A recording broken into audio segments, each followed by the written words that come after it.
in science, sometimes it's helpful to come up with a model. And a model isn't necessarily the way it really is, but a model kind of encompasses what we observe. And the celestial sphere, kind of summarizing the stars in the nighttime sky, is a model. So with the celestial sphere, basically, it sounds kind of strange, and I have a figure to show you, but basically what you think of as a hollow, my red. Basically, you want to think of a hollow sphere, and in the middle of that hollow sphere is the Earth. And you'll see a figure here in just a minute. And on that hollow sphere, on the inside of that hollow sphere, kind of facing the Earth, actually all of the stars are painted on there. Okay, all the stars are painted on that hollow sphere. Now, that would kind of suggest that basically all stars are the same distance from the Earth, and that's not true. But what the celestial sphere does is kind of embody this idea that stars appear fixed relative to each other.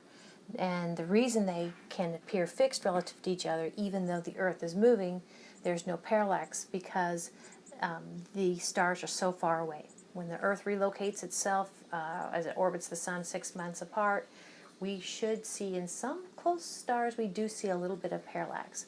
But for the most part, basically, those stars are stiff and kind of affixed to this celestial sphere. It's kind of a strange thing, isn't it? So the celestial sphere works out great. It's a great model in that if you think of the Earth kind of rotating inside of the celestial sphere, actually that's why we see stars move throughout the course of the night, or that observation fits.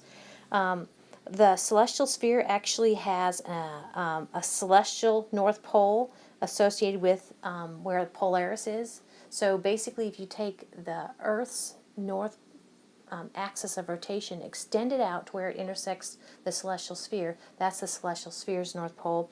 It also has a South Pole. The celestial sphere has an equator, okay, that coincides with Earth's equator, okay. On the celestial sphere, you can also go ahead and paint the sun, as throughout the year it moves against the background stars.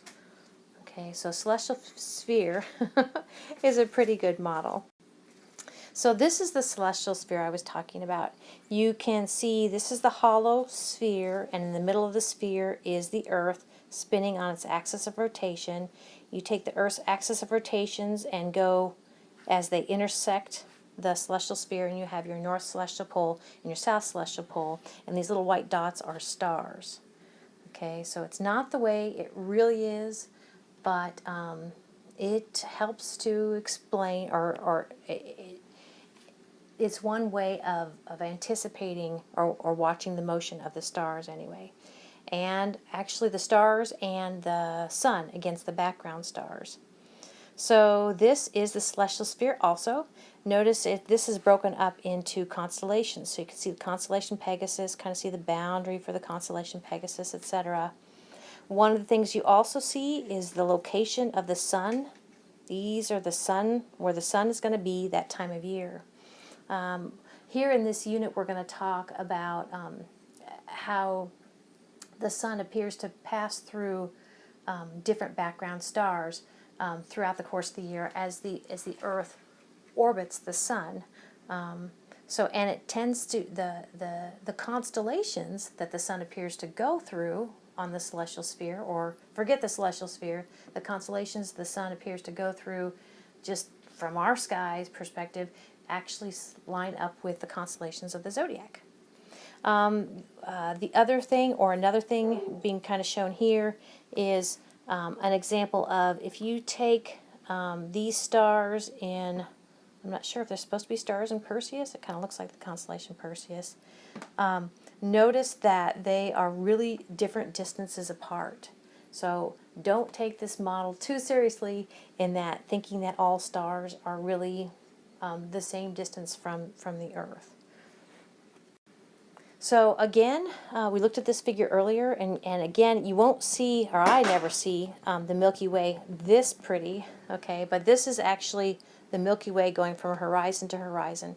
One of the things we're going to study is that actually Galileo used his telescope. He didn't invent the telescope, but he used his telescope to look at the Milky Way, MW for Milky Way. And he noticed that instead of being kind of just like a foggy material, actually there was countless numbers of stars in the Milky Way. Is that not cool or what? Okay, so the Milky Way. The Milky Way also has kind of these dark band regions, kind of like these dark regions embedded. And dark regions does not mean absence of stars. Actually, those dark regions are dark nebula. They're obscuring the view to other stars. So when we look at the Milky Way, okay, in our nighttime sky, actually this figure does a pretty darn good job. We are looking into the Milky Way galaxy. We're looking into the frisbee, the plane of the Milky Way galaxy. So when we look at the Milky Way throughout the year, we are looking into the plane of the galaxy. Remember, galaxies, spiral galaxies anyway, generally tend to have kind of this very disk sort of component where it's nice and flat, like kind of like a record on a record player. One thing I wanted to try to show you, let's see if I can, is my blog. Okay, so I think I've made this available from the course website, but it actually is atomscloudsandstars.blogspot.com. And I mentioned this because, there we go, I wanted to show you some of my Milky Way pictures. So my blog, all it is, and actually you can kind of see a video of the observatory. All my blog is just astronomy stuff. That actually, it doesn't look very big. That actually is the Andromeda Galaxy. That isn't what I wanted to show you. Come back here.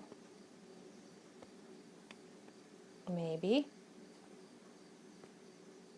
I wanted to show you some of my pictures of the Milky Way. So I've been dabbling in astrophotography. There we are. Okay. So these aren't processed or anything, but these are pictures of the Milky Way. Now, when I looked at the Milky Way this evening, the Milky Way did not look that distinct. But I had my camera, I have a Canon Rebel T5i, and it can actually take long exposures. So I can't remember, this might have been 30 seconds or so. But that actually is the Milky Way. You can kind of see the dark bands. So I'm proud of that.